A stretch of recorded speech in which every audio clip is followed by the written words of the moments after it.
There's nothing like snook hook sets at dawn or catching a tarpon in the moonlight. Find your next fishing trip made easy on fishingbooker.com and experience the magic of the Sunshine State or any other destination on your fishing bucket list. Book a blue water adventure in search of sailfish or go snapper fishing with the kids. With over 6,000 captains and trips to choose from, planning your next one just got a whole lot easier. Download the Fishing Booker app on the Google Play or App Store, or visit them online at fishingbooker.com to book your trip today. I'm sure a lot of you guys remember the old ceremonial hunting tradition of eating the heart out of the first animal you kill. Meat from those organs are among the most nutrient-rich foods on the planet. You can get those same benefits your ancestors craved via convenient daily capsules from Heart and Soil. Find out more at heartandsoil.co. And remember, use code MeatEater for 10% off your purchase. Welcome to the Wired to Hunt podcast, your home for deer hunting news, stories, and strategies. And now, your host, Mark Kenyon. Welcome to the Wired to Hunt podcast. I'm your host, Mark Kenyon. This is episode number 222, and today on the podcast, we're covering just about everything you need to know to hunt public land whitetails. And helping us do that are 8 of the best public land deer hunters from across the country.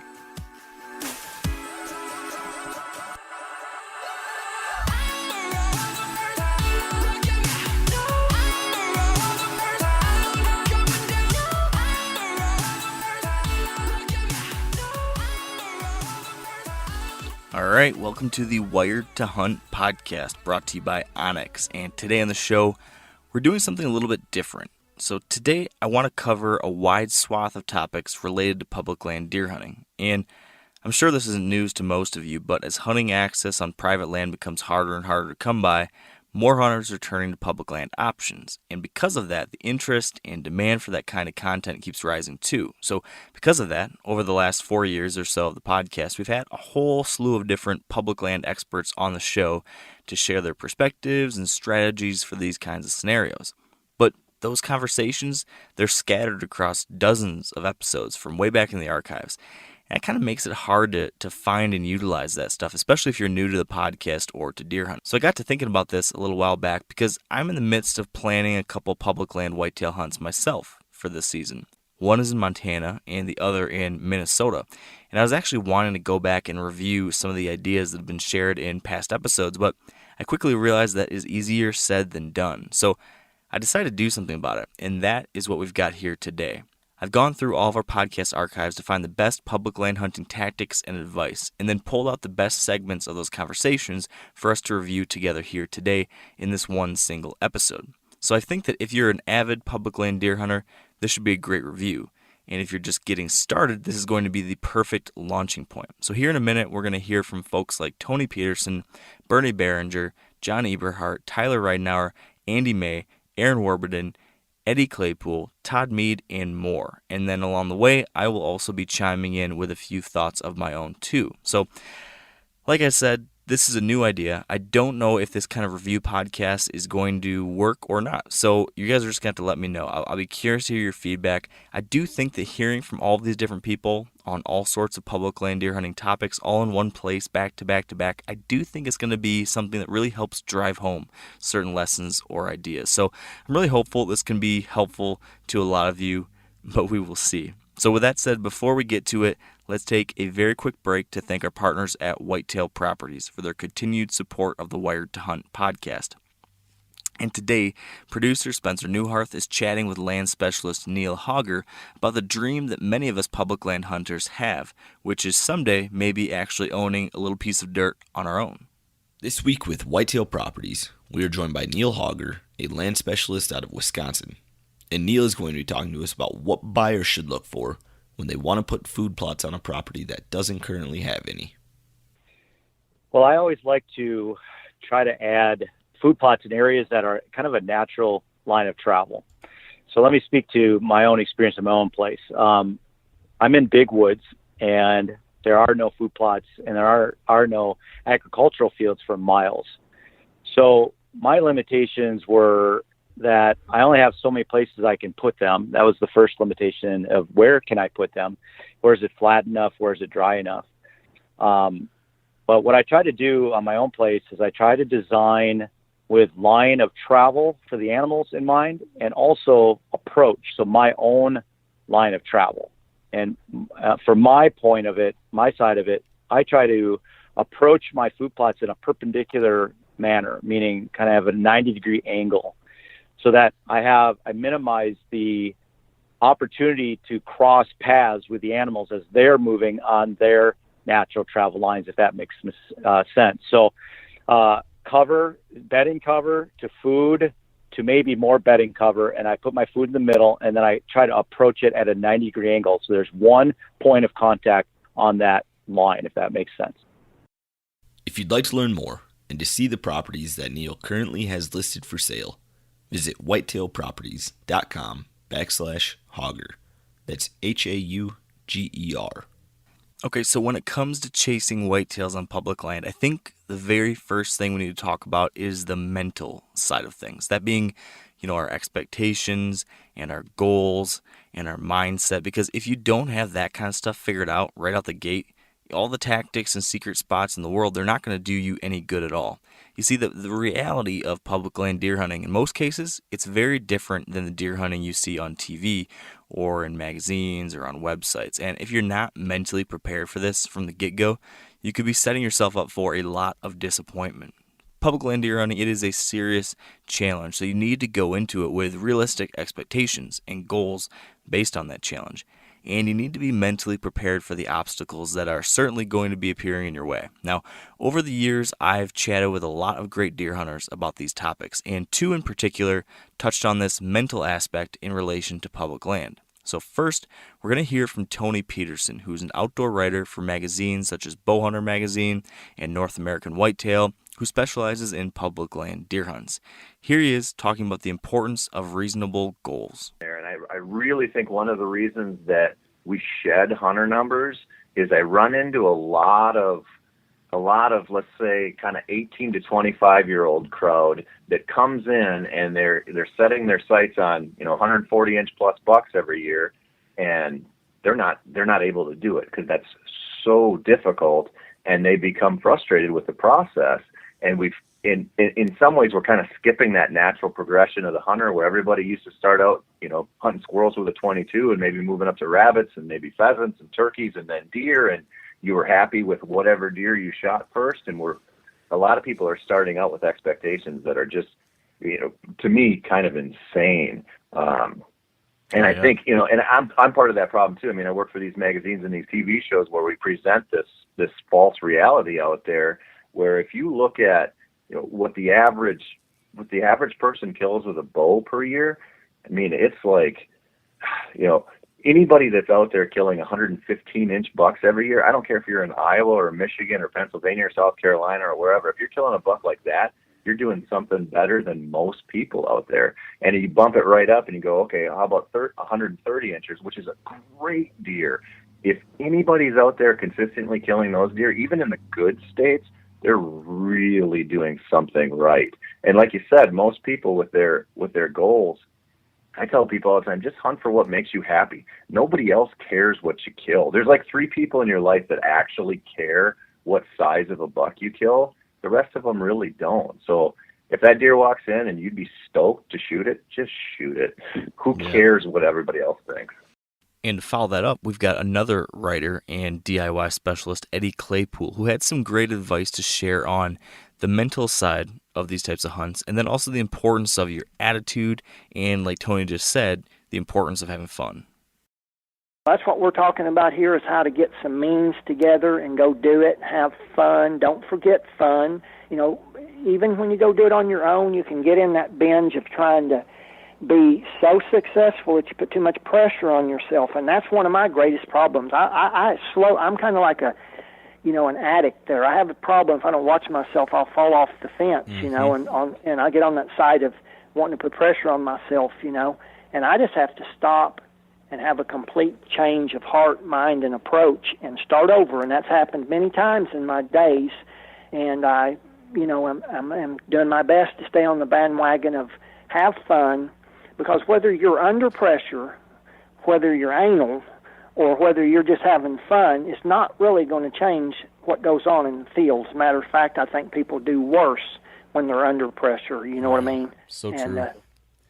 So it's all about bow hunting for whitetails in a fall setting, doing it on your own, learning from the good and the bad of the trip, and and trying to get better at it and just having fun. Yeah, I definitely find myself in a similar camp as you in that I'm so passionate about it, so invested in it that I put so much pressure on myself. And to your point, I'll be out there and I'm getting angry at myself, at the situation, and frustrated. And then all of a sudden you have those moments. Hopefully you have a moment where you're like, what are you doing? Like, this is supposed to be fun. Why are you doing all this if you're just going to be miserable the whole time? So exactly. And to your point, I really do think that when you flip that mindset, when you're able to catch yourself and keep that positive attitude, that's when you end up being the most ready for the moment. That's when you're the most, prepared and emotionally and physically capable of pulling off a successful hunt or seeing that deer and getting the good shot or whatever it might be. So really your mindset can have such an influence on how an actual hunt plays out. Well, just take that to sports. I mean, when you're in a good mindset and you get on the field and you feel in control and happy and, everything's going well, you're going to perform at a superior level versus if you go out there browbeating one day, some guy just knocked the fire out of you and you're like, whoa, I feel like a little insignificant punk out here. You're not going to perform well, or maybe, you hate, you just had a fight to wife that, you're not going to play ball as good that day. So it's like that with hunting. It's, go out there and forget the TV hype and forget all of the, industry hype, and go out there and perform at a personal, private level. You'll be satisfied whatever the results then, And here's Tony again with just a little bit more of the same. We talk about a lot of different things with bow hunting, but every one of us has that buddy that's like gets really down really quick. He's not a Zen master at all. Yep. And if your attitude starts to tank with running into people, you're going to hunt like you've never done it in your life, and it's going to get worse. And so you just got to learn to accept that and move on quickly, because people are going to screw up your hunts. And somewhere along the line, you're going to bumble into some dude's setup too. You're going to be that guy. So it just happens. Yeah, I got to believe that's probably, like you said, that's got to be one of the very most important things when you're hunting in this type of situation, is just going into it with the right attitude and knowing that you're going to have to adjust and make the best of it. Because, like you said, if your mindset is gone, if you lose confidence and lose your focus, your odds of success are really dramatically plummeting just based on that. It becomes a self-fulfilling prophecy. So once we've got our mindset in order, the next thing we need to do when planning a public land deer hunt is to figure out where to go. And this really is the crux of a lot of public land hunts, because finding the right area and the right property, and then eventually even just the right spot on that property, this can make or break your experience. And there's a lot to cover here too. Many of the best public land deer hunters we've talked to, they all have kind of a specific process for how they find these spots. So we're going to hear from a bunch of different guys on this topic, and you're going to hear a few of these ideas over and over. But I'm specifically including all of that because I think the repetition from each of these experts is really going to help drill home the message on this. So be sure to keep your ears open for those consistencies. That said, Tyler Ridenauer is a friend of mine from Michigan who's probably best known from his work with Antler Geeks and other outdoor writing and videography, and he here has some helpful high-level input on how he gets this process started for himself. Most of what we do, a lot of times the only scouting we do before we show up, it's all on the computer. There's so many assets now, and with all this, all the state, game divisions. They all have the public lands listed on their government website for the most part. So you can get an idea right there of kind of where they're located, the acreage. I guess the biggest things we look for when you're just looking for a piece of ground initially is, we try to stay at least an hour away from any, major city center.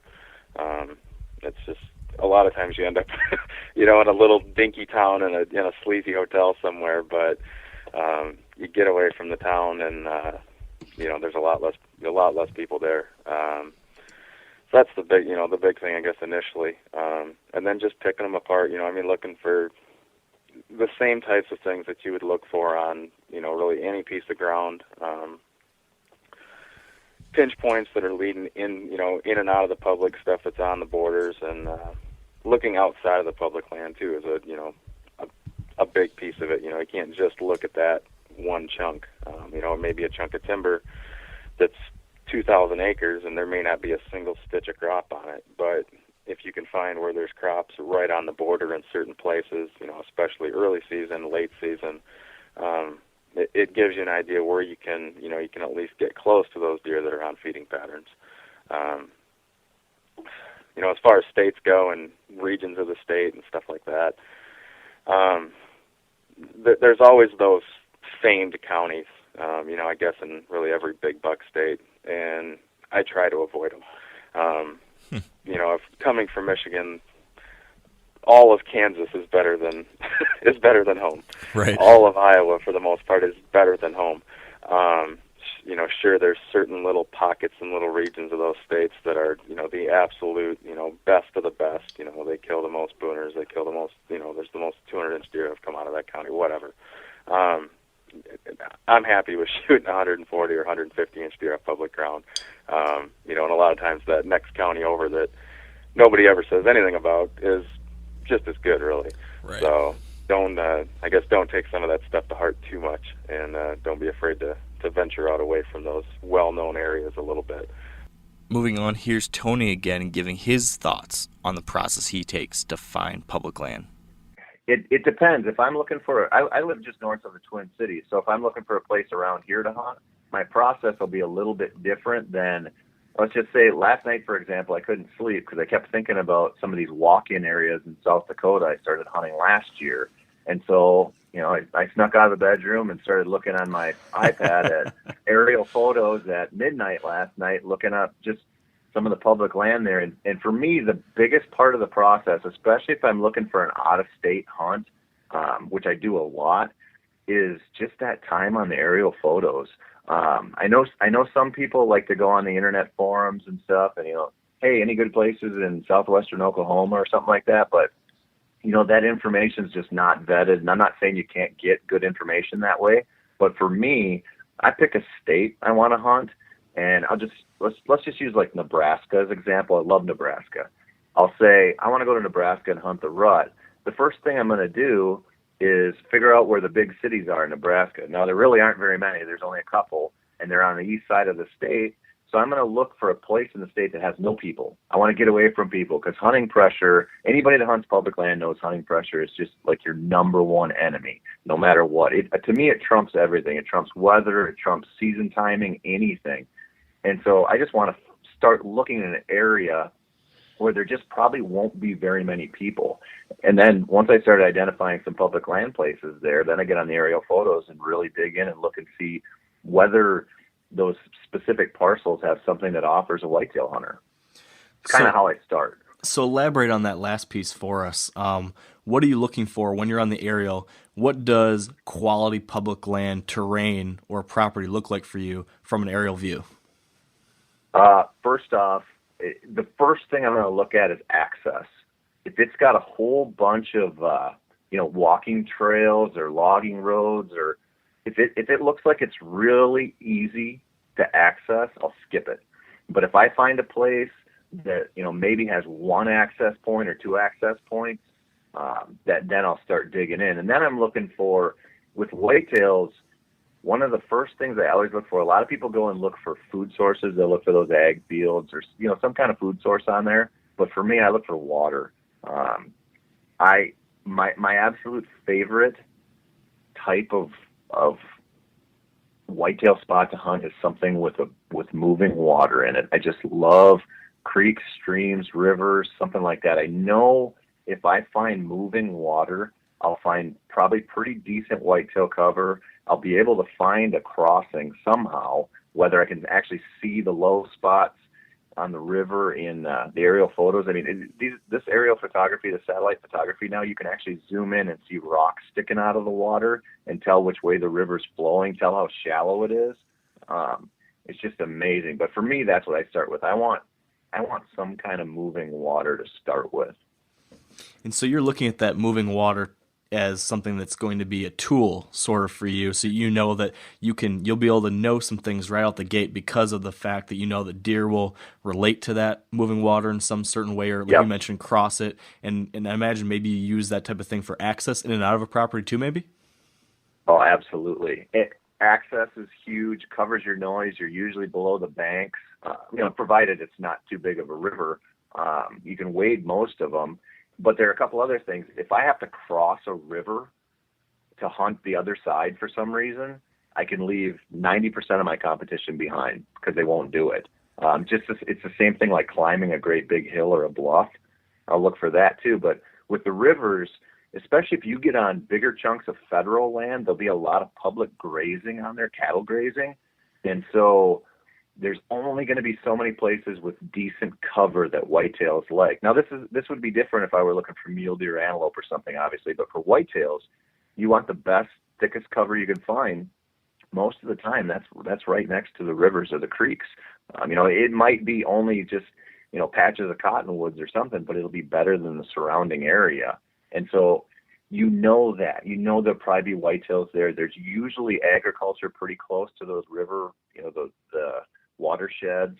There's usually the right stuff there. And on top of that, because rivers are low, you can use them for access, like you said, but there's also a lot of times a lot of really good pinch points and funnels along rivers because of the bends, and it's just a great starting point most of the time. This whole idea that Tony brings up about using water when trying to find a good place on public land or when trying to hunt a good piece of public land, it makes a whole lot of sense, and it is something that I've actually used in my own hunts as well. For example, on my Montana public land hunts I've taken in the last couple years, I've used rivers to access hunting locations, and this coming year on my Minnesota hunt, we'll be using rivers and lakes to actually get to hard-to-reach portions of this public land to get after some of those deer that maybe haven't been bothered by other hunters. So, makes a lot of sense. It's a great idea. Now, moving forward, Bernie Behringer is our next guest. He's another one of those public land specialists, and he is the author of The Freelance Bowhunter, and he actually talks about this process of finding quality public land. He talks about this in his book, The Freelance Bowhunter, and he talked about it on one of our very first podcast episodes ever. So here is what he had to say in that early conversation. Yeah, I think that's probably the part that people seem to like the most about the book is the process that I explain how to go through you're starting wide, you haven't even decided what state you're going to go through, and you're getting down, and you're working it down from that broad approach all the way down to the exact tree you're going to hang your stand into in some state somewhere on a piece of property. Well, how do you get from point A to point B is a pretty important process, and I really think that the key to it is being able to do the research. And when I first started doing this, there was absolutely nothing compared to what there is today as far as research tools. Your website, my website, bowhuntingroad.com, has a lot of resources. This book has 60 pages of information about which states are the good states and what parts of the states produce the biggest bucks and I love and that. so forth. Yeah, and there's so much information out there. You can get on Google Earth. I've killed deer in places that I found on Google Earth. Yeah. And so, if you start wide and you decide, okay, how much does a tag cost? How do I get a tag?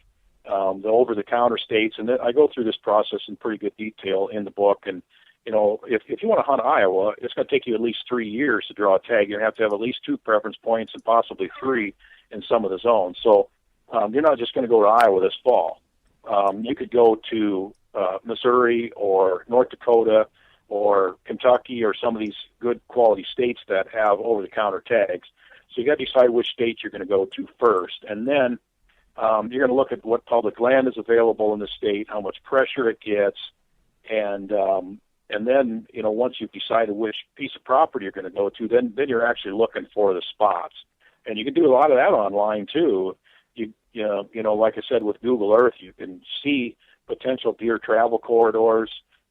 Today's the forums today, you can go on there and it's amazing. I've put stuff on a forum and said, hey, I'm going to this part of the state. Does anybody hunt there? Can I get a piece of advice? And I mean, I had a guy actually that offered to drive me around and show me some spots. Wow. And so, the forums are a great place to mine information.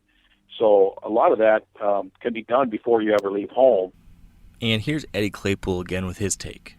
I can't tell you, if I would suggest anywhere other than just pick a state close to you. If you're looking to travel, and if you're at home, you already know what you're dealing with. But if you're wanting to go out of state, as I have so much over my life, just pick any of the common sense states that have whitetails, and then if you do your homework, ferret out, the hidden public places, and all states have numerous low-profile hidden public lands.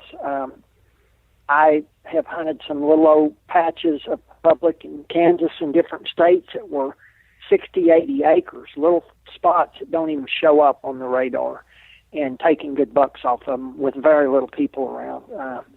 So, where, if we address the topic of where, that's just a total personal preference, because you can hunt them in any type of habitat from the northwest of the United States to the east, to the south, to the north.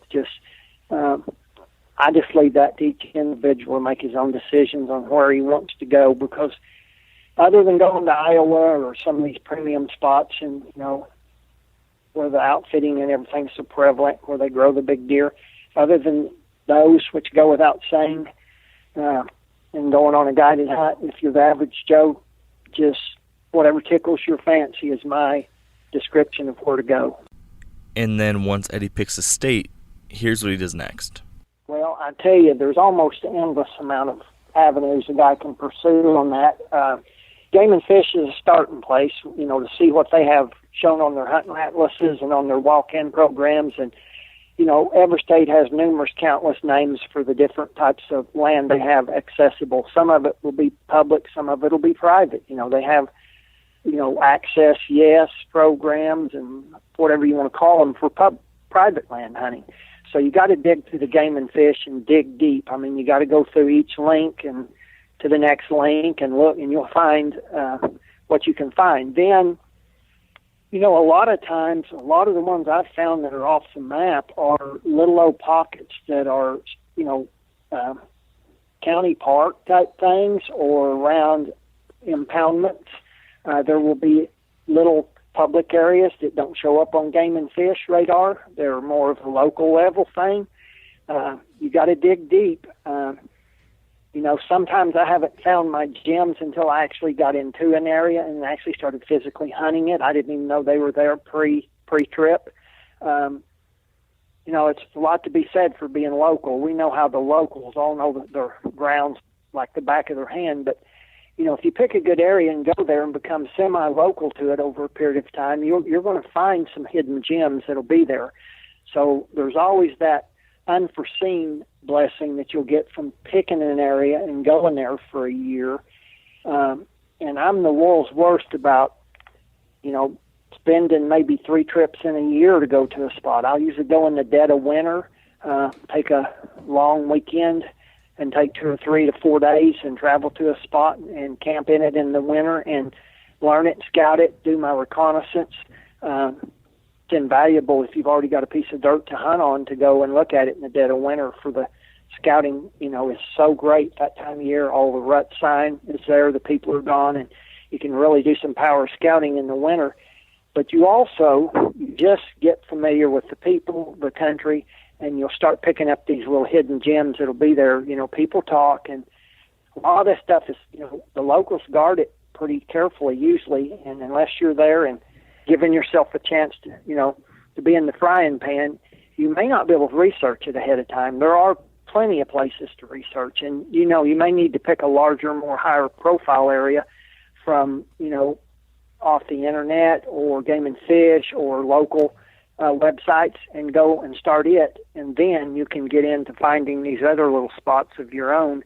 To follow that up, we're going to hear from Todd Mead, a public land hunter from New York, who's also the author of several books, and he shared his process as well. I do a lot of research. And another thing too is I have a pretty big network of people across the country. I shot competitive archery for 25, 30 years, and I've met a lot of people across the country. So that usually gives me a relatively safe area to start. Like if I know somebody that lives, say I know somebody lives in Michigan or whatever, and I say, well, how's the hunting near you? And then we talk a little bit, and I'm like, well, if I was coming out there hunting, where do you think a good area of the state would be to go? And, they give me their opinion, then I'll go online, I'll look at it, and I'll start looking around a little bit, and then I'll search different hunting forums to see if anybody talks about those places. And I guess you'd call me a stalker. Like I don't say anything. I just read all the stuff. Mm-hmm. Okay. And then if I go like online on a forum and I find somebody, I'm looking at it and I'm like, ooh, like actually I've hunted Colorado, the same place for years in elk hunting. And so then this year I was looking at a different area. I just wanted to explore a little bit. And I'm like, holy cow, there's a guy that's signed on right there. And his hometown is the same exact place I'm going. So I just sent the guy a note. I said, hey, I've hunted out there since 1990 and I'm coming out. Do you know anything about this area? I mean, it's just a generic random, question or whatever. And you'd be amazed at how people help you. And as long as I'm not infringing on him, like he's going to give me information and like I get a lot of information that way. And okay, for every 10 times you do it, you're probably going to strike out 8 times, but then you might just hit that one person that could really help you. And then I'll also go through like almost every state has on their website, they have conservation areas. I click on almost every single conservation area and I study everyone and I write down what it has that I like. And then if I find enough of the stuff that I like in it, then I set it aside. I'm like, okay, this one has to get looked at further. So then I'll go down and then I'll come up with say 30 or 40 of them. And then I'll just keep on narrowing it down until I find the place I want. So then when I decide where I'm going to go, I have my place I'm going, but I have no idea how many people are going to be there. So I'm like crossing my finger. It's not going to be overwhelmed with people. So when I get there, I have a plan. I'm going to look at this place, that place, and that place. And I'm usually with my father and either 1 or 2 of my friends. So there's like 4 of us that travel together. So each of us bites a chunk off and we all go in our own directions. And then we come back and we decide it's worth hunting or it's not worth hunting. And if it's a maybe, then we'll give it a couple more days or whatever. But if it's a no, then I go to my next place on there, even if it's a 3-hour drive away. Okay, we're going to the next place. And I won't waste time in some place once I get there that it doesn't show what I want it to show. And so I don't get sucked into some place that I shouldn't be. Mm-hmm. And I think that's the secret. You have to be willing to move and you have to be willing to blow a week or 2 of your vacation. If I come home with nothing, I don't care because I've come home with nothing before. And if I come home with nothing, then it's a bad trip if I didn't learn anything. Yeah. But if I learn something, then I'm probably going to capitalize on that in the next trip. Yeah. So I want to take a jump back to something, and then I want to talk a little bit more about those first couple of days of your hunt. But first, you said that you're looking at all these pieces of public land, like, you find it on the state website, and it sounds like you're looking at maps and stuff. And you mentioned that you're looking for certain good things on these properties, and if a property has enough of the good things, then you're going to focus on that. What are the things you're looking for? What are those good things that you're trying to key in on that tell you that this property could have potential? One thing that I look for is I'm from the Adirondacks, so I'm looking for pieces of land that have a lot of timber on it, which of course, sometimes that's hard to find in the Midwest. Number one, I know if I find timber, it's going to keep a lot of people out of it because people are afraid of the woods, no matter how big they are.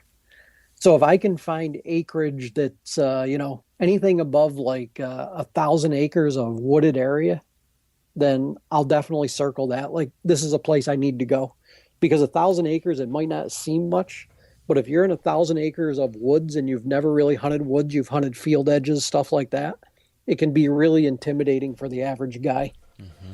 So I look for that, and I look for places I can access only by boat. So if I can only get there with a boat, then I'm almost sure it's going to be good. So, I do that, whether it's a river, a lake, a stream, like whatever it is.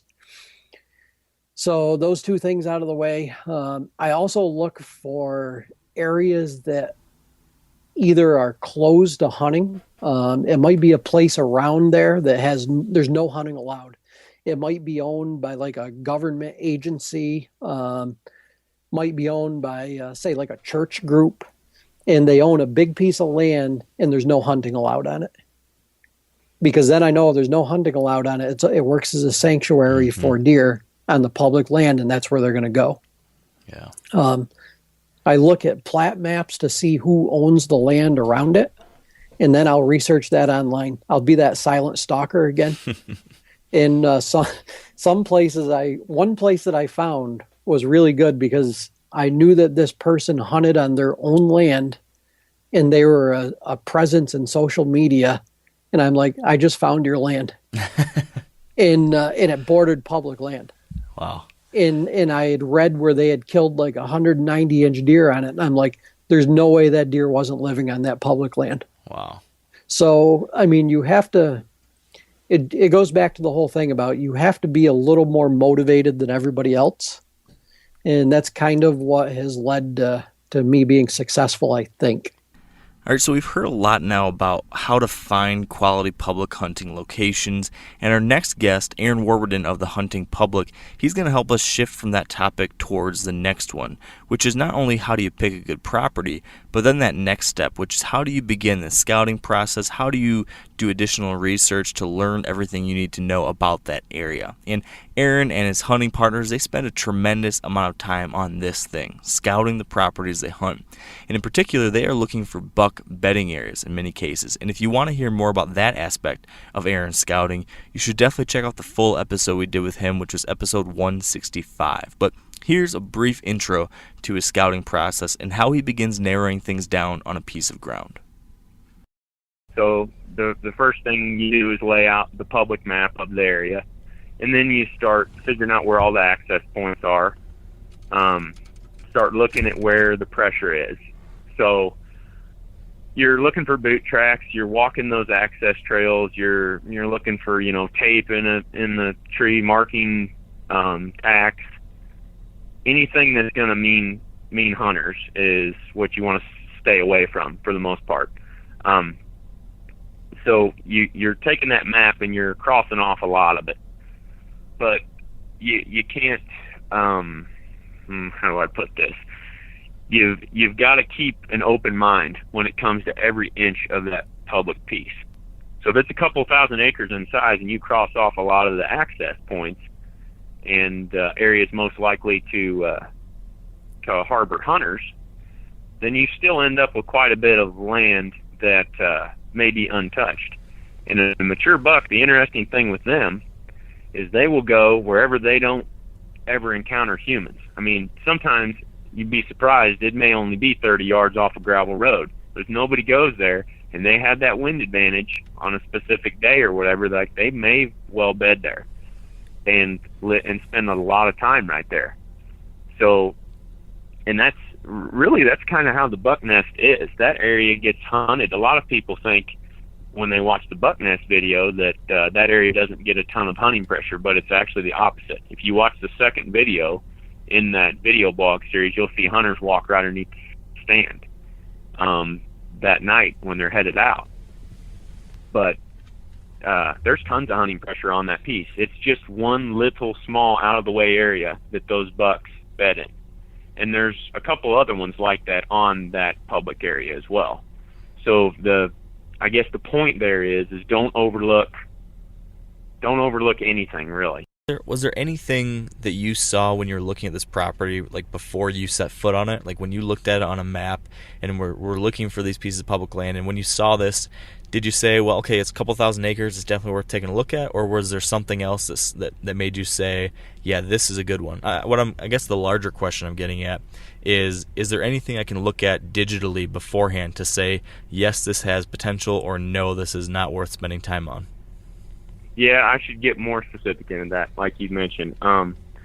If you take that piece and you look for the edges of it, you look for the areas that are hard to access, and then you look for the overlooked spots. You kind of measure up each area to the next one. So the spots that we avoid are those chunks that are accessible from all sides. I wouldn't say we necessarily avoid them. We just don't prioritize them as high as some of the other areas.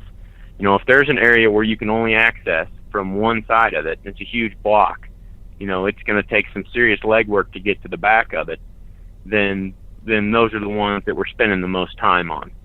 Those back corners, a lot of times up the boundary lines are good. The ones that require you to cross a creek or whatever, we're always looking for access barriers, or areas that are harder to get into. But with that said, a lot of times anymore, it seems like people are getting braver and they're going back there that far. Well, they may walk right past the spot right next to the parking lot that's pretty dadgum good.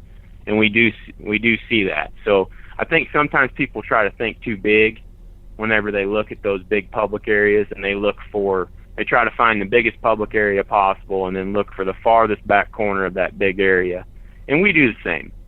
But don't overlook these little 30 and 40 acre chunks that have one access point where you can monitor hunting pressure. If you drive by that thing a couple nights a week and you don't see a truck parked there at that access point, there's probably a couple of good buck bedding areas on that piece.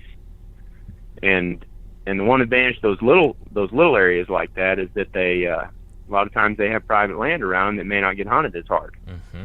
So it doesn't take much. Obviously, it doesn't take much hunting pressure on those little areas to push them off, but it also doesn't take much of an absence in hunting pressure to bring them back on. Does that make sense? Yeah, absolutely. Throwing it back now to Tony, he's going to go into more specifics on how he scouts a spot. If I'm close to home, it looks like I'm walking every inch I can, because that's what I try to do. And, I'm looking for the typical winter scouting stuff, of course, the old scrapes and rubs. Rubs mostly. I really like rubs. But most of the time, I'm halfway looking for hunter sign. If I go into a property and I see, the trees are trimmed up, or there's stands left there, or there's litter all over or something, and I just can't get away from the obvious sign of hunters, I'm probably going to write that off and look for somewhere else. When I travel out of state, I'm starting to do this more, where I'll go on a turkey hunt somewhere and scout out new properties while I'm turkey hunting. In fact, on April 1, I'm heading out to South Dakota to turkey hunt some walk-in areas that I hunted last fall, and I just want to check out some more ground. And then a little later, I'm going down to northern Missouri, to hunt public land for turkeys, and I'm going to scout that out for deer too. And that's a good way to get familiar with the area without having the pressure of killing a big buck.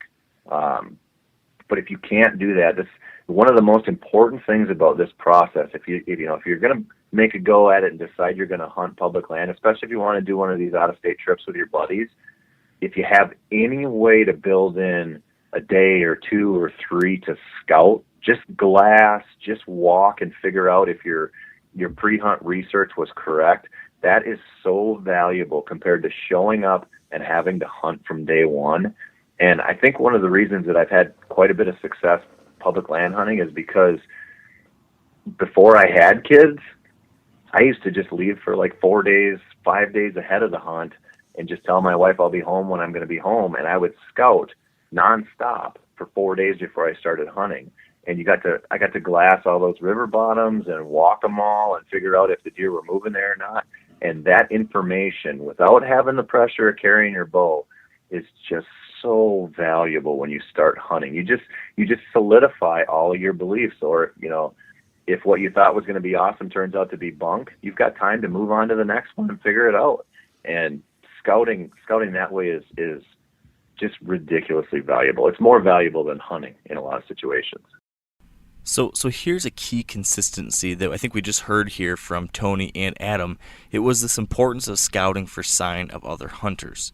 It seems that this is just as important, if not more important in many cases, than actually looking for deer signs. So that's a key thing I think that we should take note of, that a few people have already mentioned.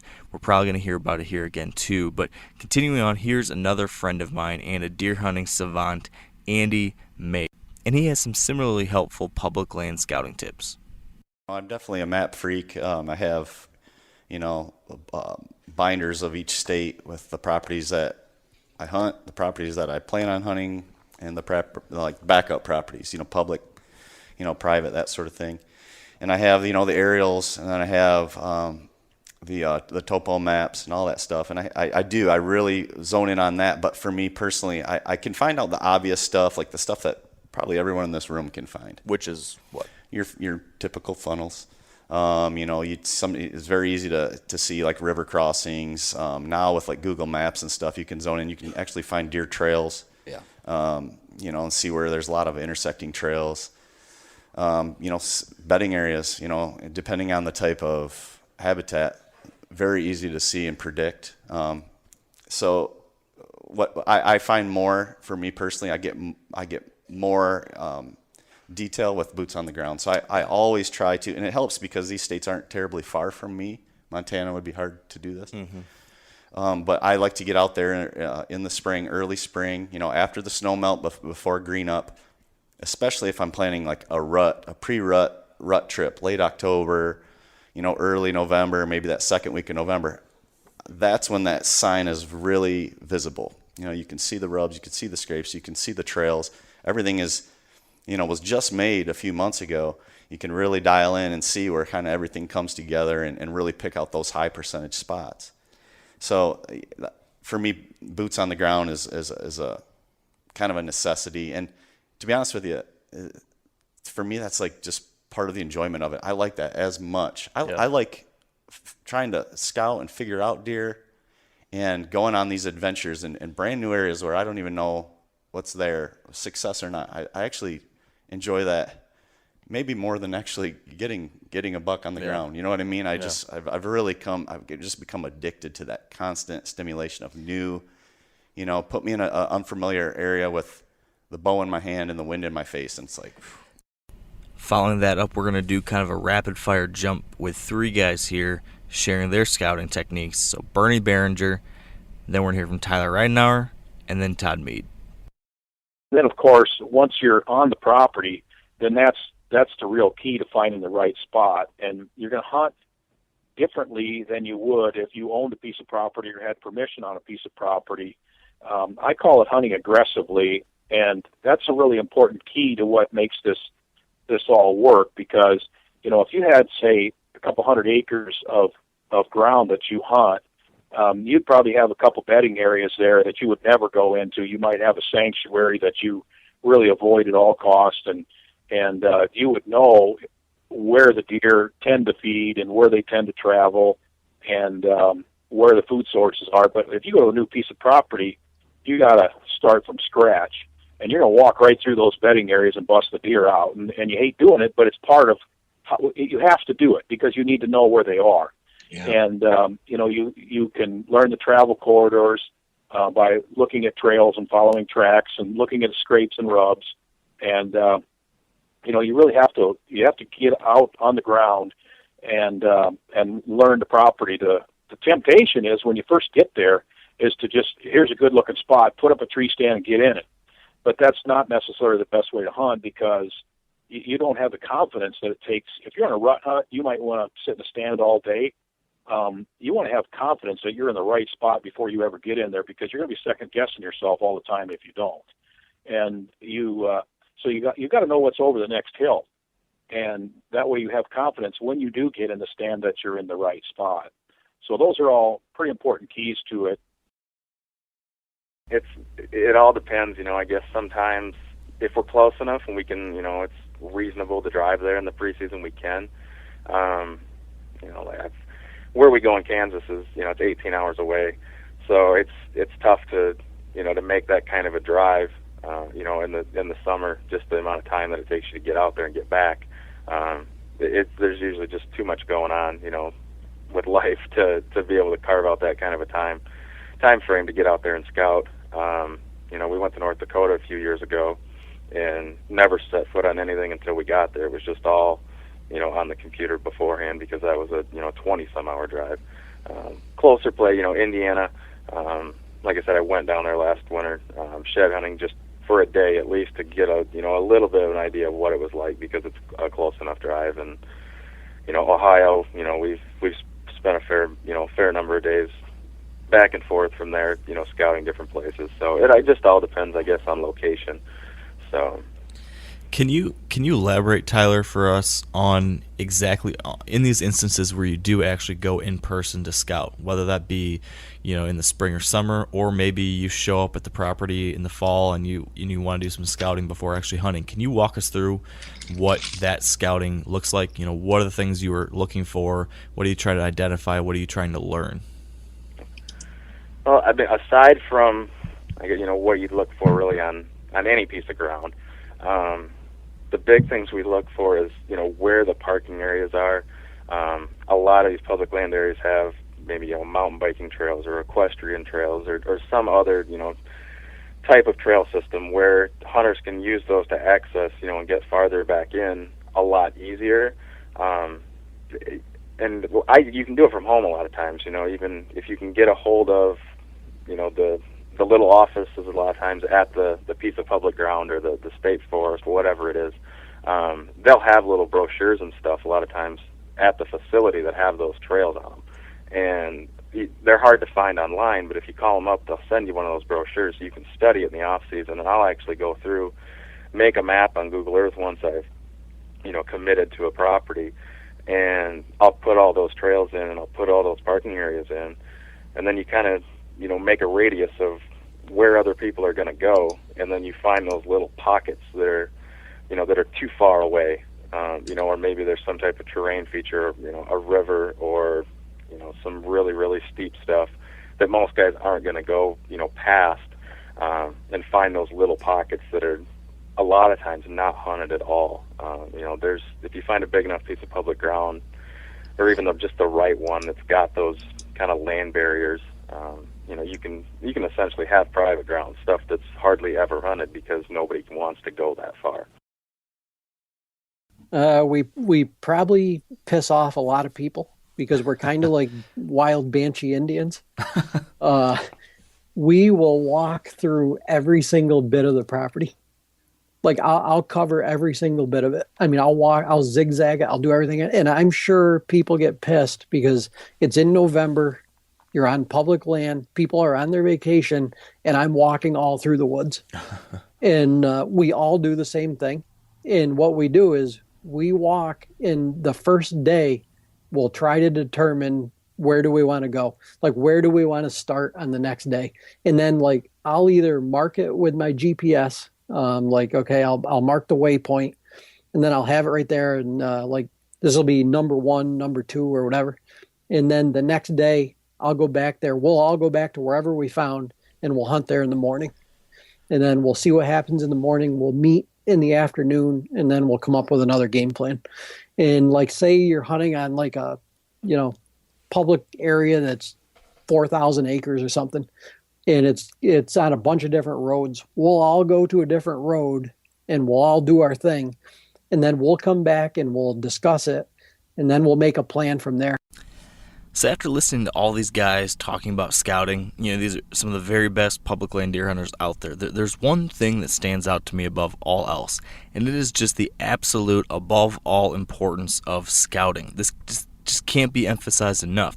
And I think in a public land scenario like this, it's probably even more important than on private ground. I mean, as you can tell, a number of these guys prioritize scouting even over hunting. On short trips, they're even willing to sacrifice a precious day or two of hunting just to walk around and get to know a place. And another thing that seemed consistently mentioned was this need to dive into every area you possibly can and being much more aggressive with your scouting than you might be on private land because, for one thing, you can't control anyone else's hunting pressure, and secondly, because you just need to find those heavy cover, hard to reach places and understand them if you're going to find big bucks consistently on public land. So once we've found our area to hunt and we've scouted it, maybe digitally or on the ground, now we can finally hunt.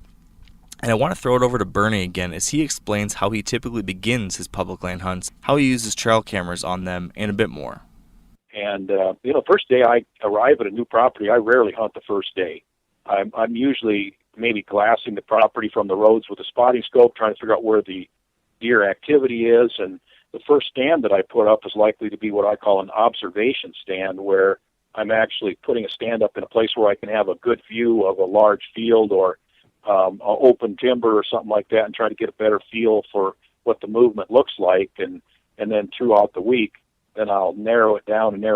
And by the time I, have 3 or 4 days under my belt, I'm usually pushing all my chips into one spot. I'm cashing in. I'm going all in on one tree where this is the place I think it's going to happen. Boy, the trail cameras are a really important component to the process. There's 2 reasons I like to use a lot of trail cameras. Number one, because I want to know what the potential of the area is as soon as possible.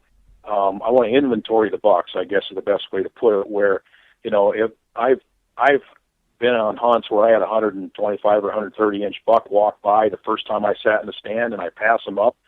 Then I was there for a week, and that turned out to be the biggest buck I saw. So the sooner you can get a handle on what the potential of the area is, the better off you are. And there's no better way to do that than with trail cameras. And in particular, I hang them both on trails and on scrapes. And scrapes, anytime after about the last week in October, third to last week in October, if you start putting trail cameras on scrapes and then use some good fresh urine or some deer lure in those scrapes, you'll inventory the majority of the bucks. Within 3-4 days, you'll have the majority of the bucks on camera. So you have a lot better you have a lot better idea of what the potential is and what you should hold out for. And so that's the first aspect. The second aspect is it will tell you what stage of the rut these deer are in based on how they're reacting. And, you can look at them and see how heavily they're working the scrapes, and are their tarsal glands stained up like they've been rutting pretty hard? Are the does in the scrapes or just the bucks? Those will give you clues as to what the status of the rut is, and that'll help you make decisions on stand placement. Are these bucks on the cruise, or are they starting to get in a lockdown stage where they're actually coupled up with does and aren't traveling as much? Then you need to be focusing more on the bedding areas and so forth. So, yeah, trail cameras, I literally have 4 to 6 trail cameras out almost all the time when I'm hunting. Next, we're going to bring Aaron back, and I want to talk with him about his approach to hunting public land after completing all of that scouting he's done. And specifically, I asked him if he waits for anything in particular to start heading into his good spots, or if he just dives right in there. We usually dive right in. We've scouted most of these areas. We've scouted the heck out of them, and we know where most of the bedding is. And some of them we're more familiar with than others. The buck nest spot in particular, we're very familiar with because we've spent so many years hunting the immediate area. And what we noticed after we started putting more pressure on those bucks is they didn't leave. They would eventually filter out. The very first day there was a ton of bucks in there, but the next few times we went in, there were fewer and fewer bucks.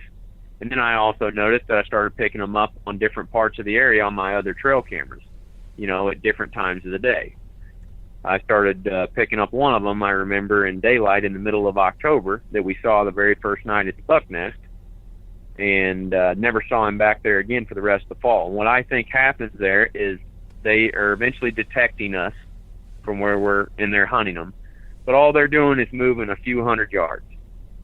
And it's not really impacting the way that they're moving or behaving other than they're changing bedding areas. Does that make sense?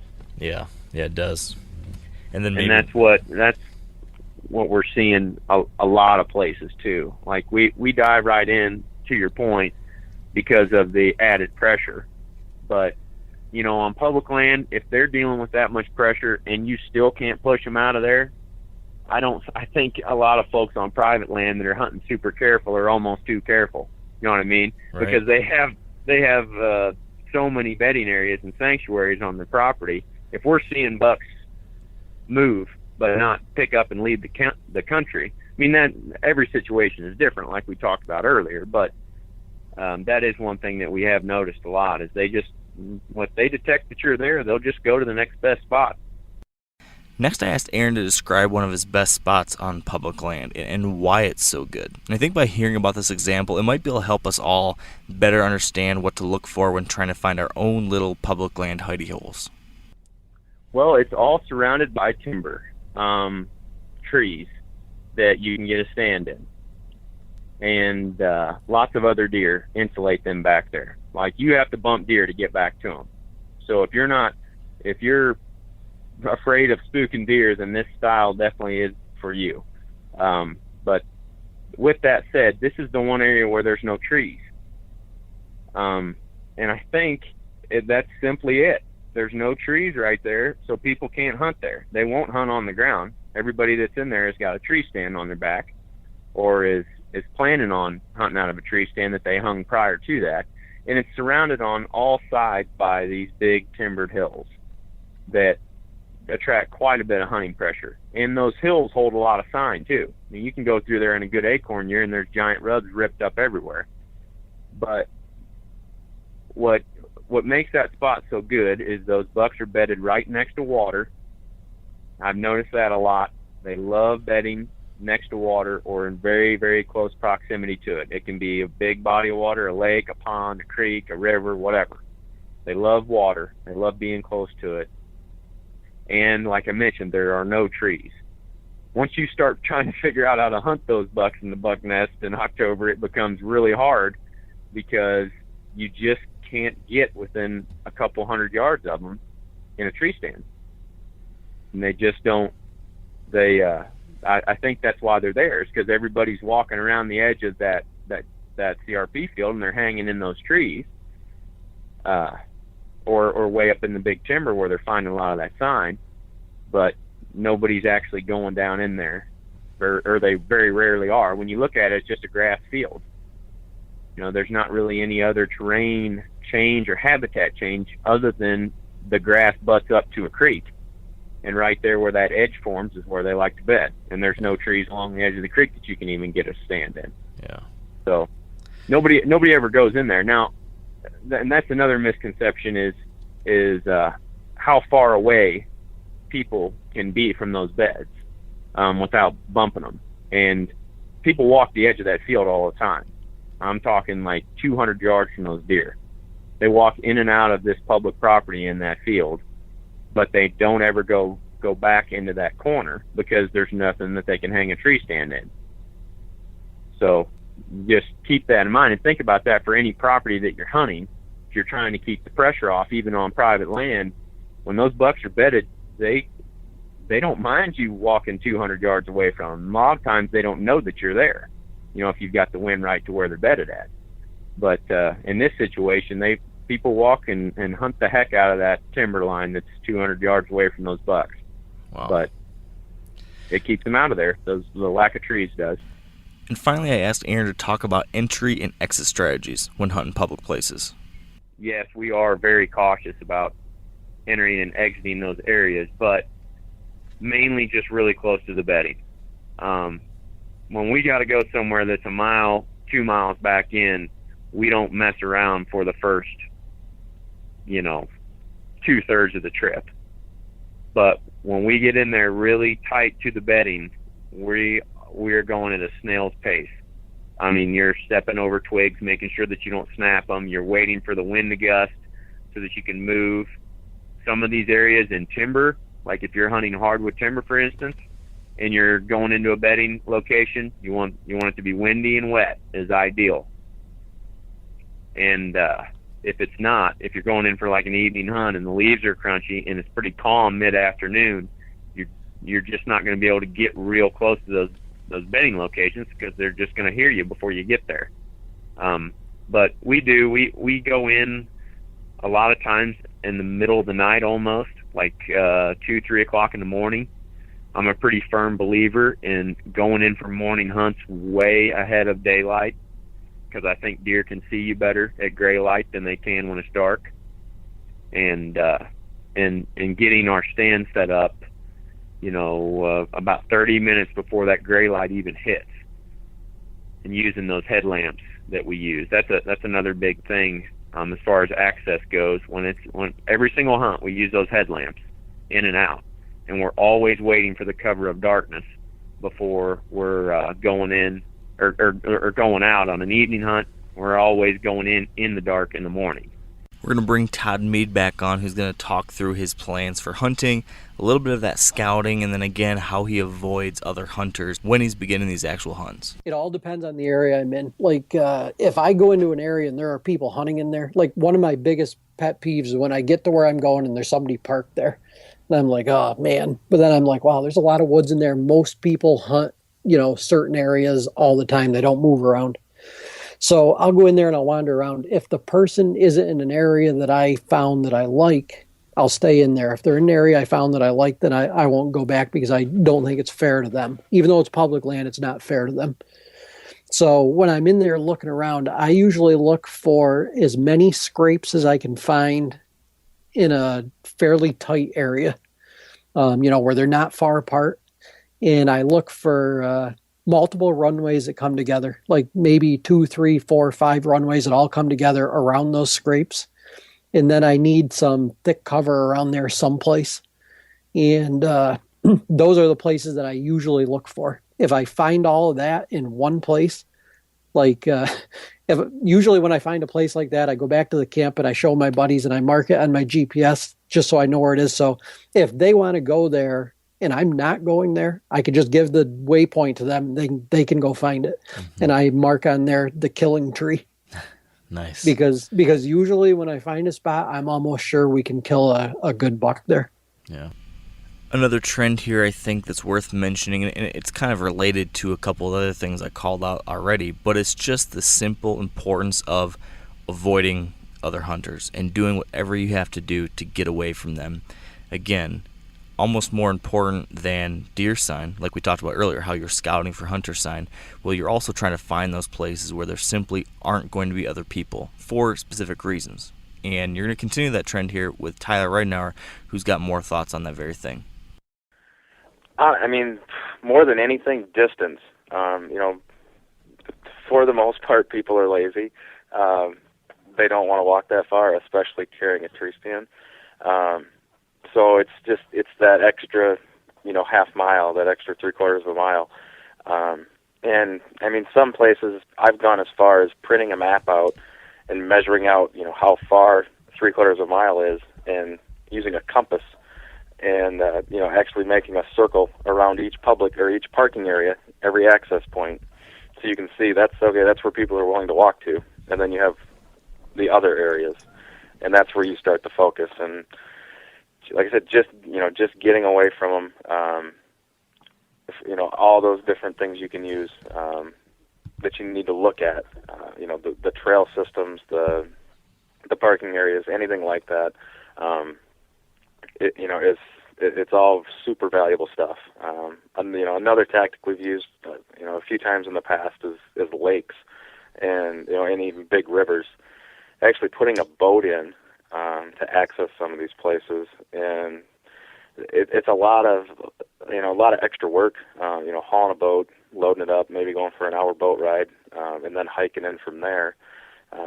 But it's something people don't think about. And there was one day, me and Tony were in Ohio 2 or 3 years ago, launching a boat at 4 in the morning, and there were some guys getting ready to go duck hunting there, and they, the look on their face was just priceless. 2 guys with tree stands and camo and bows getting in a boat, and they had they just couldn't fathom what we could possibly have been doing. And we went in. It was about a 45-minute boat ride, and access to through a reservoir, and we essentially had private land to hunt. A lot of those places that are reservoirs, they may be federally owned, state owned, whatever they are. There's a lot of it that is physically inaccessible. You can't walk to it. There's places that are totally landlocked by private, and the only way to get to them from the public is on the water. So that's another thing people can look at if you have places like that where you live or where you hunt. it's honestly the best way to really guarantee you're going to be left alone. The only other guy that may hunt it is, people that have access to that private ground that borders it. Obviously they can come onto the public. But from a public hunting standpoint, that boat's going to be the only access. So it's a really good tactic, and whenever we can, we use it. And those places are a lot of times overlooked too. They may be, when you look at those, the pages from the state that outline what the public land area is good for. It may be a 4,000 acre, piece, and 3/4 of it may be water. And, they'll put on there, it's ideal for bass fishing and for duck hunting. And, doesn't say anything about deer hunting on it, because there's nowhere you can really walk to deer hunt. So they often get overlooked and really don't get deer hunted at all. They're kind of rare, but when you find one, they're definitely worth looking at. Famed Michigan DIY deer hunter John Eberhart had more to add on this same topic, that being getting into those tough-to-reach places to find bucks on public land. It's very simple. Go to areas where other hunters are not willing to make the work effort to go to. When I hunt public land, if I can walk in an upright walking position, I remember seeing a TV commercial with Michael Waddell with a climber stand on his back walking down a 2-track going hunting. If you can walk in an upright position in Michigan on public land to any spot, I don't care where it is, it's worthless. I don't care how much sign there is, signposting. It was like any signposting, if it were done by a mature buck, it was probably done at nighttime. Signposts, because basically mature bucks, if they live to 3.5 years old in Michigan, they just do not make themselves vulnerable during daylight hours. The only time they might is during the rut when they're actually on a hot doe. And that's just not the case in lightly pressured areas. So basically, if I can walk to a spot and it looks great, there's scrapes and there's rubs, if I can walk there, I'm setting it up. It isn't going to happen. Most of the spots I hunt on public land, or even on a lot of private lands where I have permission with other hunters, I have to access my locations with waders, a canoe, a boat, or crawling through brush to get back to a little clearing or an island someplace. Because if you're not, that's where the mature deer go. If there is a mature deer on the property, that's where the hunters that are hunting there are going to push him. That's the only place back in those really deep, secure zones where a mature buck might feel comfortable moving during daylight hours without actually being on a hot doe. So the last person I want to bring on here to wrap up our hunting section is Eddie Claypool. And you're going to notice within Eddie's contribution here, he does talk a lot about scouting. And really, if you listen to the last 25 minutes here, as we've been talking about the actual hunt, a lot of the hunt is still scouting related. So it's scouting, hunting, hunting, scouting, scouting, hunting. That seems to be, again, something that's emphasized by many of these folks. You constantly need to be learning. You constantly need to be finding the out-of-the-way areas and adjusting based off hunting pressure and what these deer are doing. So Eddie Claypool here is going to talk us through how he actually takes some pre-hunt trips to do some of that scouting, to prepare for the hunt, to do a little bit more prep work, and then he'll move on to what he's actually focused on once he shows up to actually be in the tree, where he's focused on hunting, the types of setups he's looking for, and we'll go from there. Another little camping trip and put the boot to it. I will drive. I want to go around the perimeter and learn the access points and figure out where most of the masses are going to be coming from. Then if I've done my digital scouting properly, I'm going to know where the most remote areas of this public area are. The most inaccessible, those are the priorities to me. That's what separates, the doers from the hopers, the ones that hope to kill a good deer. I will find access to these remote areas one way or the other, however it might be, and get that set up and get it figured out, get some stand sites prepared, get in there and do the physical scouting and figure out where and how I'm going to hunt. And if access is difficult, like there's some spots I hunt that I have to have a boat, I may use a canoe, whatever. I just get that figured out and get all of the logistics, lined out so that when I come back a few weeks later in early November to do the killing, have ever I dotted and ever T crossed. That's what my October trip will do for me. It'll get me, a lot of time saved and a lot of heartache saved by physically being there and getting myself prepared so that when I come in November, I can spend my time in, some spots that I've already got prepared, and I don't have to, I plan on doing, I'm a rut hunter. I'm not a real pre-rut hunter. I don't pattern deer early season well and hunt them on food sources and different things. I know there's guys that do that, but that's a different line. I'm not there. I kill 99% of my deer in the rut, and I may not never have even seen the deer or even know it exists. I like to hunt what I call kind of rutting corridors where I feel the bucks are going to walk through them at some point during the rut. There may not even be a lot of sign there. I just kind of have learned what these places are and how to, through your digital and foot scouting, you can kind of narrow down. It don't take a scientist if you break it down in every square mile there's a lot of factors like access by the people, and if you start marking off the areas that are going to not be any good because they're way too easy to get to and way too many people will be in them, and then take what's left and just figure that the deer will be hiding pretty well in that amount of country, then it shouldn't be, rocket science to figure out how they're going to walk around in that country during the rut and get from one area to the other. And what I try to do is pick some either pinch points or types of funnels that when they're moving from one area to the next, they're going to walk through it. And there isn't often a lot of sign in those spots, and there isn't often a lot of hunting in those spots. It may be a fence row across the pasture, between two creek drainages or something. Everybody hunts the two creek drainages. I'm liable to be sitting out there in a tree in the fence row, in that pasture. But until you get ready to go out on a limb and kind of do some of that stuff, you really will not know what you're missing, on big rutting whitetails. So when you're actually out there doing that on-the-ground scouting, if you're not looking for some of the kind of stereotypical type of deer sign that lots of guys think about, what is it specifically that you're looking for when you are scouting for your style? Well, I've said this for years among my friends, and some of them have come to get a grip on it, and I don't even know what it means myself, but I just say that I hunt by what I call feet. The bottom line is it's not really like it's a secret. What it is the fact that you get a brain, get a warm body out there, do what you do, learn what you learn, make mistakes, have successes, get confident in what you're doing, and you'll get good at it. Don't go around all your life searching for the hidden formula and expecting some guy like me to be able to tell you just exactly how to do it, because it's a personal experience. Bow hunting whitetails is something that there is no magical potion for. Just do it, as Nike says, Yeah.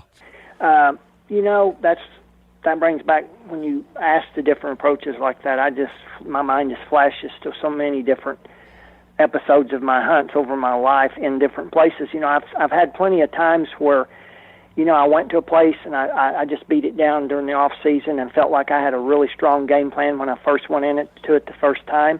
And I've had instances where those game plans worked out great. I've had instances where I realized that I was backwards. This is, really felt stupid, because by the end of the season I'd changed everything, was doing everything different. So once again, there is no perfect rule for it. And other times I've went in and not had a game plan and just, started maybe hunting and working my way in, as you might say, observing and things. I've killed some good bucks out west by doing that. It depends on the habitat. If you're in a, habitat where you can do a lot of observation, especially if you haven't hunted the place, I like that approach. Start in the early stages of the rut and get that observation done and start working your way in, so that by the the really high movement time in November, you'll already be into the the core spots. But once again, there ain't no pat answer for it. It's a matter of everything is individual to its own spot, and I like to have a game plan when I go somewhere from my digital and all my other scouting. But like this public that I hunt up here in Kansas, I went into it the first year I lost a private place that year. I had everything set up, and it come November the 10th, I went up there to hunt. And the landowner kicked me out. Some guys with money had come along and got it. And here it was November the 10th. I had all my stuff set up to hunt, and I'm at ground zero. I have to pull all that, drive to a place, walk in there public, and start over on November, basically the 11th or 12th. Talk about feeling like a lost pup, I mean, I was intimidated. I mean, here it is already time to get the good stuff done, and I'm back at ground zero. And I went in there, and, I had to make a decision. Am I going to go in here and really, try to learn this place inside out and beat it down and then make plans, or am I just going to hunt my way in? And it was about 50-50 open, thick habitat where I felt I could observe a lot. So I just started going out into the most remote, harder to get to spots and climbing some trees where I could see for a good ways in any direction around, and trying to observe, rutting bucks moving through the habitat, and, does or whatever. And I'll be doggone, I called a couple of deer in, from a distance. They were not going to have come by where I was at, but I spotted them and called them in and, got success. They were not huge deer, they were just barely Pope and Young caliber deer. But for a first week on a place, I felt good to have just gotten in places to where, there would be 10 cars parked in the parking lot at daylight. And if you went into about 80% of that available habitat from there, you were going to have people problems. But there would be 10 or 20% of it that if you really could ferret that out, you could get away from most all them people. Well, guess where most of the deer were going to be? I mean, them deer are going to figure that out pretty quick. Wherever the people are coming and going from, the activity is going to slowly, migrate away from that. And, that's just a public land key right there. Figure out where the people are going to be and spend your time where they're not. Now, that sounds like overly simple, but public land deer are sharp, and there's always nooks and crannies on public places that, for some reason, they're not getting hit as hard as the rest. Those deer figure that out way before you do, and those will be the places you want to be. So, get in there, and if you want to just go all out, go in there and set up and just sit there until, what freezes over, fine, because, during the peak of the rut, if you get thrown into something like I did in the peak of the rut, you ain't got time to make a big game plan and start trying to refine it down. If you're thrown into something like that and you can't leave home till November the 10th, and you're going to drive to South Dakota or somewhere and go into this place, then just, if you've done your, preceding work, you know about where you're going to get in there and either go in and basically get it a bunch and stay all day in a tree. And, none of us like to rely on luck. We like to figure it out and kill them on our own. But, hey, if you don't have any luck and won't rely on it, which I used to not. I used to say, if I kill one by luck, I'm not even going to count it, I wanted to, kind of know what I was doing and figure I had a good hand in it. But if I kill them by luck or by skill nowadays, they're still bow-hunted whitetails, and I'm still appreciative of them. So don't be bashful to get into an area and stay all day and call ever so often, and don't be bashful to set out on the edges and hunt your way in. Whatever makes you happy. And there's certain formulas for it that can't be, overlooked. Once you do everything you can do, then nothing more than sheer time in the field is the greatest odds upper. You know what I mean? Mm-hmm.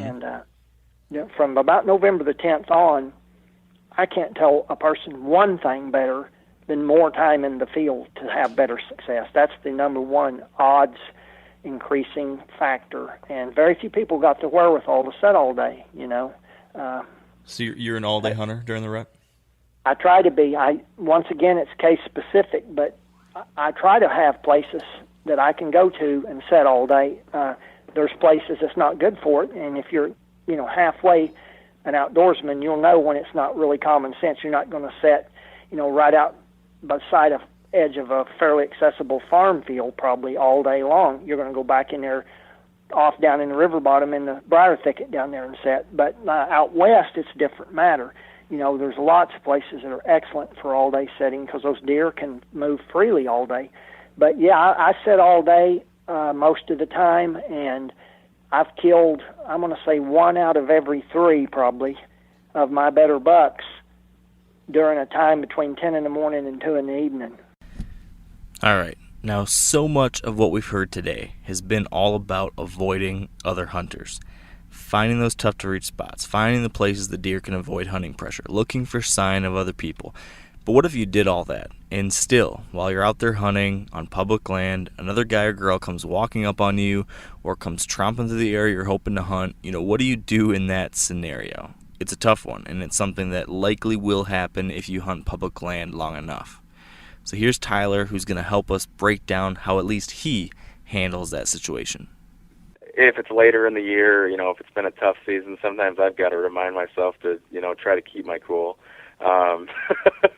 But it's, just trying to just lay out where he's hunting, or, where they're looking to hunt, whatever it may be. And just trying to give each other some respect. A lot of times I'll give in, honestly.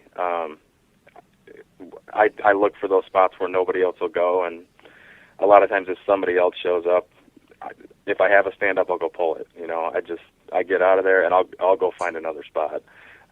That's the beautiful thing about hunting public land. You got a lot of options, so you can always drive to another place and and start the whole game over again.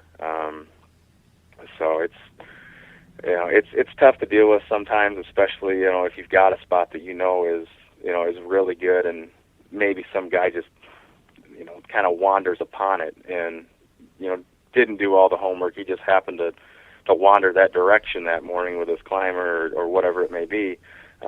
It can be extremely frustrating, but it's just part of the game, and you learn to deal with it. And one of those things, if it does happen and you end up shooting a buck on that trip, it's that much more rewarding because it was another yet another obstacle you had to deal with and overcome. So. And finally, here's Tony Peterson with his take on the same issue. Restart, go somewhere else. It happens all the time. I don't ever go on a hunt like this without having somebody come in on me at some point, it seems like. Or, just stupid stuff. Like, just as an example, last year in Oklahoma, I had a spot that was about as far away as you could go on any of these public land chunks, and there was a really cool pond with a kind of a wooded draw leading to it, and it was a good spot. I went in there and hung a stand the first day I got there, and went to go back in there like 3 days later, and there was some idiot driving his Jeep around on this closed road, just tearing it up, mudding it up. Jeez. And, I knew it was over because what are you going to do? And stuff like that happens. People will move in on you. It just is what it is. And so that's another reason why you want to have your options. And I'm always thinking about that. So if I've got my heart set on, this river crossing stand, I may go there and there might be 2 trucks parked there and fresh tracks leading right in there. And so then if you don't get too frustrated and you've got a backup, you can get there and not lose your hunting time. But it's a constant struggle when you're on public land, especially if you get around the rut or opening week where just more people are out. You're just going to run into that. And it's part of the process. But like you said, I run into that on private land all the time on some of my farms. So it's just hunting. It seems like there's a lot of bow hunters out there now. Yeah, so true. What happens in that case? If a hunter comes in, let's say, like you said, and we've had it happen many times, myself and Dan too. If that happens, do you immediately say, okay, I need to scrap this spot entirely, or are you willing to give it one more day and see maybe this is a one-time thing? They came through, they walked through the area once, and maybe the next day though, maybe they won't be there and a big buck comes through. Do you give it a little time, or do you say, all right, there's been one human invasion, I'm out, I'm moving on to the next place? It depends. It depends how it happens. Just as an example, last year when I went out to South Dakota, I found a spot that was this walk-in area. It had a cut cornfield. It had just a phenomenal cedar choke draw that looked like a great bedding area. And so I went in there hoping for a gimme, the field edge buck. And I was sitting there, and, hour and a half before dark, 2 bow hunters came walking through carrying a full body decoy, just banging it on everything. And I had backup spots that I couldn't get to in time, but I had one area that I hung a stand, but I didn't convince myself to go sit yet. And when they came walking through, I said, okay, I got 2 days left. I'm going to go sit that pond stand that I've been avoiding, because I knew it was probably not going to be, I was probably not going to see a lot of deer down there, but it was probably the right setup to just ride it out, because I didn't think anybody would go in there. So when those guys came through on me, I said, okay, 2 days left. I'm going, sunrise to sunset on that pond stand, just because I thought it's good enough and people won't be there. I went in there and sat and killed a buck. So there you go. This has been my attempt to distill down from a whole bunch of episodes and many, many hours of interviews the most important philosophies and strategies for hunting public land whitetails. But obviously there's a lot more, and if any of this intrigued you, I would definitely encourage you to listen to the full episodes with each one of these guests if you haven't yet, because there is just a ton that I had to cut out. A lot of interesting additional ideas, stories, anecdotes, examples, lots of good stuff in those full episodes, so be sure to check those out. And I hope that some of you found this helpful. I don't know how often I will do these types of review episodes again in the future, possibly never again, because it took just a crazy amount of time to put this thing together. I mean, hours and hours and hours of listening back to all these old episodes, cutting out the little pieces, and then trying to put them back in an order that made sense all together and edit it all into one piece. In retrospect, it was not the most time-friendly project, but hopefully it was valuable to some of you to have this all in one cohesive program. So with all that said, enough of this, enough of me. I'm going to wrap this one up. I'm going to thank you all for taking the time today to listen. I want to wish any of you who are going to be future public land hunters, I want to wish you all the luck in the world. And for everybody else out there, until next time, I hope you'll stay wired to hunt.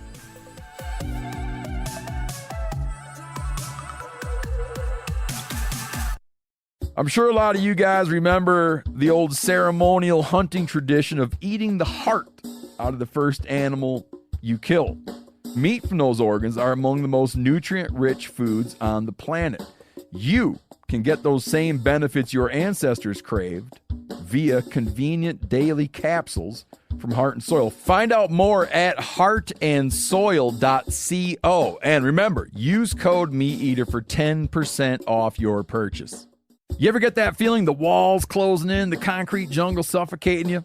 You crave some wide open spaces, the chance to connect with nature, maybe in a spot all your own. Well, head over to land.com. They've got ranches, forests, mountains, streams, you name it. Search by acreage. You can search by location. You can search by the kind of hunting and fishing you're dreaming of. Land.com. It is where the adventure begins.